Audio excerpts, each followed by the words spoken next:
Windows 98 is a powerful operating system that has made huge improvements over Windows 3.1 and Windows 95. So what are you getting with Windows 98?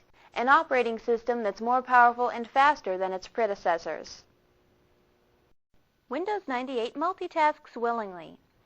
It provides easy access to adding new hardware and supports 32-bit applications, yet it will still run most of the older programs without objection. Whether you're a beginner using Windows 98 as your first operating system or an experienced Windows 95 user, the variety of shortcut tools, menus, and accessibility options in Windows 98 provide a more powerful, user-friendly operating system. We've made a typical installation of Windows 98. Since this is the Windows 98 environment, we assume you're familiar with the fundamentals of Windows 98. However, if you need to review, please refer to the Viagrafix tutorial, Learning Windows 98 Introduction.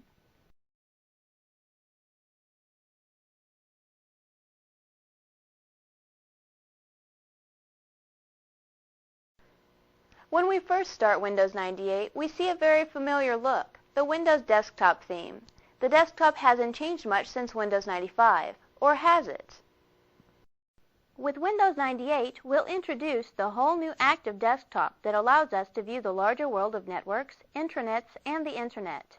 Regardless of which type of desktop we use, Windows 98 contains some timely revisions to the two most widely used desktop tools, the taskbar and the Start menu.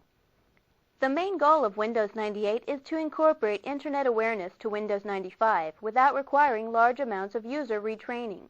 To accomplish this, certain parts of the user interface from Windows 95 have been integrated with the Internet Explorer 4 browser to become web-based.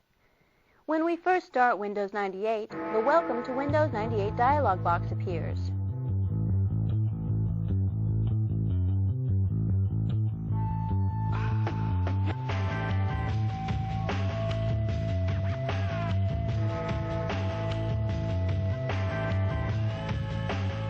This dialog box allows us access to register Windows 98, connect to the Internet, take a discovery tour of Windows 98, and some of the maintenance tools in Windows 98.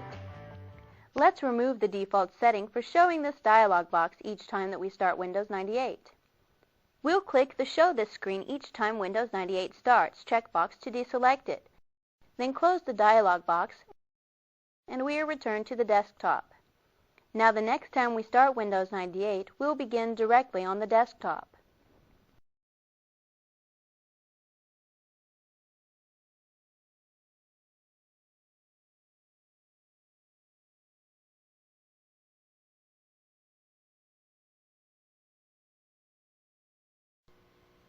One of the user interface components that has become web-based is the desktop. Let's change the desktop view from the classic view to the web-based desktop. First, we position the pointer in a blank area on the desktop. Right-click, select Active Desktop, then in the flyout, choose View as a web page. The Internet Explorer channel bar appears. The active desktop brings our favorite Internet web pages to the desktop background. Since our Windows 98 desktop is now active, the page is, shall we say, live. We can scroll the page, click on web links, view all the animation, listen to the sound, and do anything else that we normally would do on a web page from Internet Explorer.